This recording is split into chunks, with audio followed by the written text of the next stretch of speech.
Candace Owens is being attacked by the king of conspiracies. I am seriously concerned for Candace Owens. Which leads people to now think that Alex Jones is actually being paid for. And here's why. Dealing with Candace Owens, just as soon as the whole Egyptian plane thing gets debunked with all the facts, now she's moved to something else, and I'm really worried about her.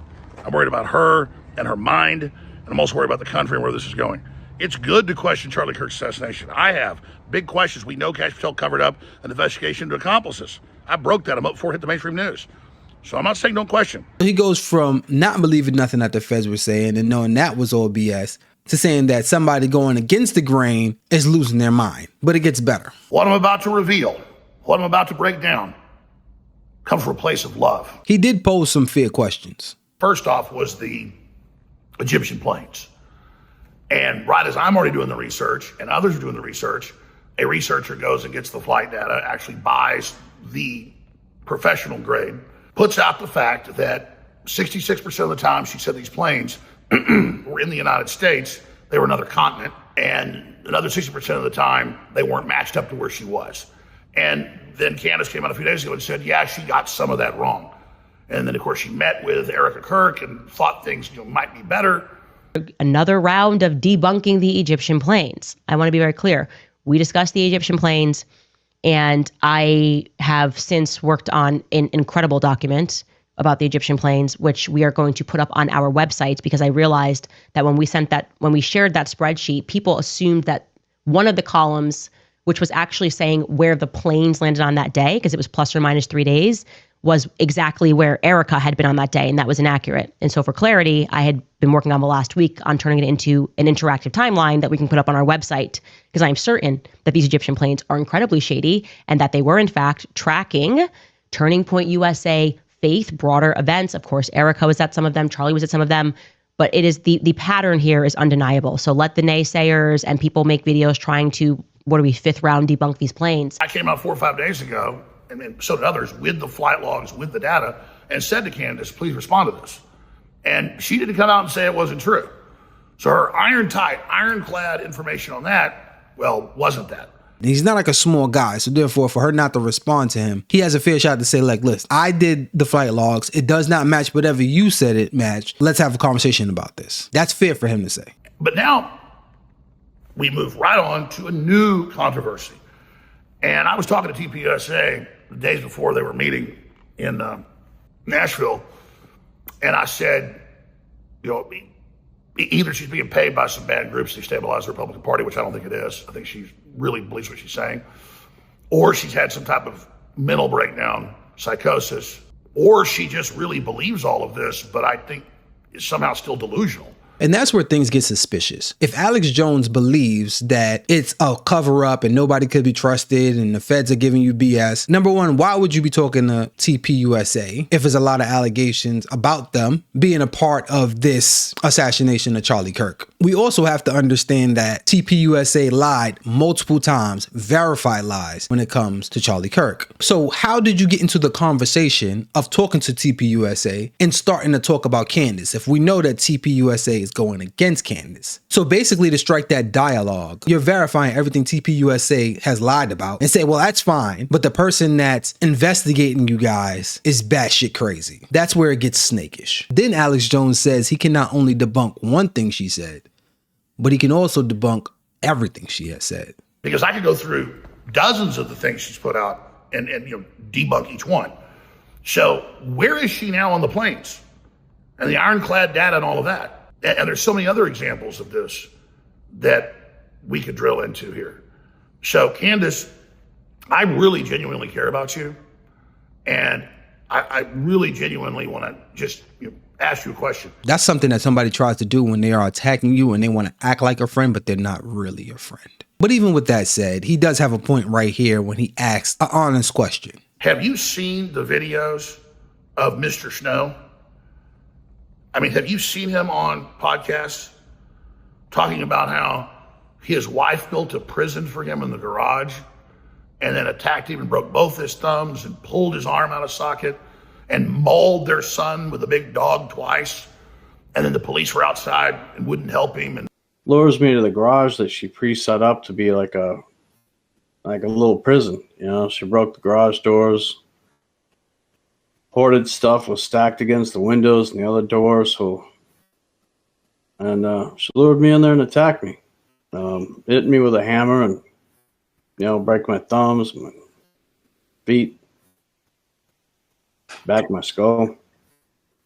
Eventually, I was hearing my son cry. I was worried about him, having her maul him with the dogs again. And she had done that multiple times. He had been hurt really bad. So when I heard him crying, I used the hammer to go ahead and break the door handle, pulled on my arm while I was holding the phone, dislocated my arm.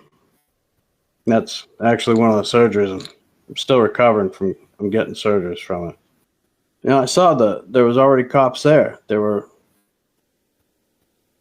sitting on the corner at DeMoss Road and Van Giesen out there, Benton City, not far from our house, like 400 feet from our house. I could see them. And they weren't coming over. They were just sitting out there outside of their cars talking and chatting with each other. And now, we can't say that this guy's lying or telling the truth. However, we're not going to act like men are not hit by women in front of police officers and the police officers don't do anything to the woman. This right here is just not genuine. Okay, you say you've seen the metadata on Mr. Snow. What's the metadata? That he went to a military base and got thrown off? And so now that means this is all true? Can we see that metadata? Those are the magic metadata. When somebody uses air quotes, he reaffirms everything I said before. This is not your friend. He's saying that he cares about Candace, but then goes and say the metadata. In other words, like I'm talking to the crazy person in the insane asylum, which is kind of weird because she said that the metadata was verified to prove that he was where he said he was. And she also said that she cannot prove what he's seen, but she can prove that he was there. I can confirm on this podcast live every step of your story in terms of where you went, what time you were there, that there was this big meeting that happened. I confirmed the location with other people that are on Fort Huachuca currently. I can confirm everything with metadata. I obviously can't confirm that you saw who you say you saw. He also said he got onto the base and he pointed out the person that specifically stopped him and interrogated him there, which was a high-ranking person there. So that could be easily debunked if it was a lie, which hasn't happened yet, but only time can tell. This is where he embarrasses himself. Then again, he doesn't recognize while he's there the head of TPUSA security. It's after he sees him on Sean Ryan's show. Nobody knows the head of Charlie Kirk security. We all never really seen this guy and don't know who he is. But if I have seen him before and then I see him on TV, I could say, hey, I seen that person. That's common sense. And then TPUSA has the flight logs of the people you're talking about in the air and in different parts of the country while this is all going on. And I was told that they were getting together all of this proof. I'd gone and researched myself to go show you at that 4.5 hour meeting because I was talking to them, before the meeting. I knew about the meeting. I obviously didn't announce it. And I was hoping they could go in and show you all these facts on a whole bunch of other issues as well and get you to wake up. This is a man that said he cares about somebody. So why would you be talking to TPUSA behind the scenes and not want to reveal certain things and know all the facts they got and working with them to debunk Candace Owens? Keep in mind, he also does not believe, let's use air quotes as he did, the Fed narrative and whatever happened to Charlie Kirk was some random event. So therefore, he should be looking for the same people. So we have to understand, where did he come up in his search on what is going on besides saying that the FBI is lying? How is TPUSA implicated in that, if they are? So him going there and talking to them shows exactly where his morals is and exactly what he's thinking behind the scenes. He's telling on himself here. And if TPUSA has the flight logs of Erika Kirk and they're willing to give information because, remember, they want to be transparent, right? If they have those flight logs and they can prove that Erika Kirk was not in Arizona at that time, and it can prove that the head of security was not in Arizona at that time, although he said that they have this data and they was going to release that, we haven't seen it yet. When you lie once, you have to keep up with the lie. And that's the problem with TPUSA. You lied on multiple things. And if you've never seen that video, you should watch this video right here, where this guy goes through all the lies. They got a compilation of you saying, and people on with you, basically, they wanted to get rid of him. They got rid of him. They stood to gain, deeply implying that they had a hand in the killing of Charlie Kirk, TPUSA and others. Then you go, that's insane. I never implied that in any way. How dare you? You can watch the compilation. They haven't put it out to be mean, but I guess we'll have to. I guess we'll have to. That also implies exactly which side you are on. Don't try to play mutual, but then really be on one side. We call that a snake. And this is not to say that he's wrong about everything, but it's to prove that he's disingenuous. I mean, because this is reality here. And then you've got, at the end of it, in the compilation, you saying, that's ridiculous. I never said anything like that.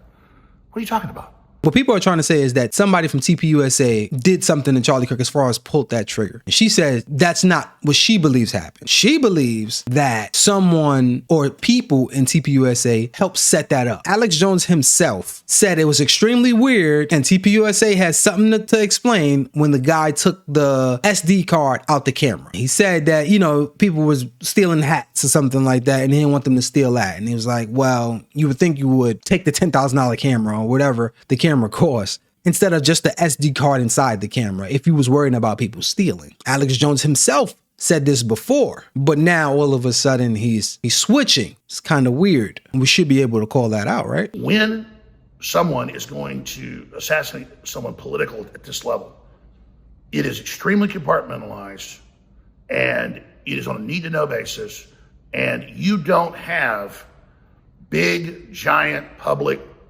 meetings on basis by public, a whole bunch of military and a whole bunch of people, and they call in Erika Kirk and they call in the head of security, and they're all in there in these big giant powwows doing all this. Plus, it's Charlie Kirk helping get Trump elected, getting millions of people signed up to vote. Trump has to be innocent until proven guilty, but we're not even talking about the left that wanted him dead, the left that celebrated his death.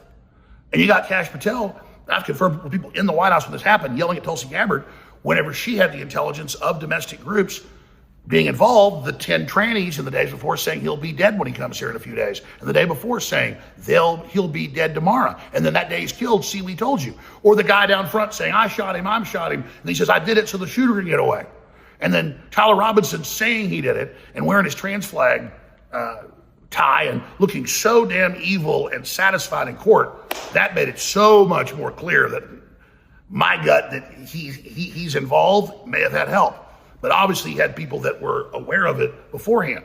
So now he believes the narrative that Tyler Robinson did it. And the 30-06, which he said himself could not have been the weapon that they used, because he himself said that he hit hogs with that type of bullet and blew a hole right through him. So that's BS. This is his words himself. And now he's saying that Tyler Robinson is the person that did this. Maybe he had some accomplices, but he's the one that went up there, did everything, basically everything that he said that the Fed was lying about. Now he's saying this seems more probable than somebody else going to have meetings to have Charlie Kirk ended. This is one of the biggest grifts we have ever seen. Now he has to defend Erika Kirk. So I could just go on and on and on with this, but you need to come to grips with the fact that Erika Kirk and all these people at TPUSA are real human beings, and they have lives. And just because Erika Kirk's got her act together and looks good and gave great speeches after her husband was killed does not mean that it's fake.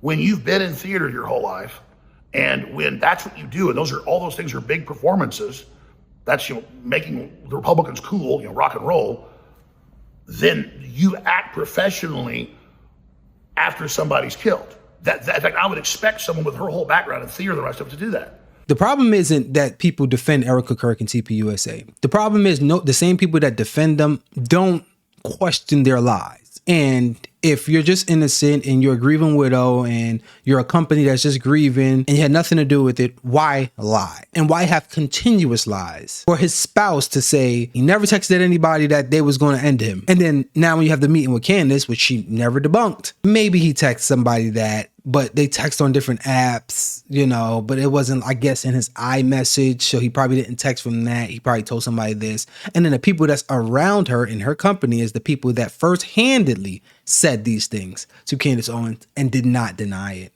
They've been lying since the beginning. No one is saying that they did something, but everyone is saying that they're suspicious. And by lying it don't make it any better.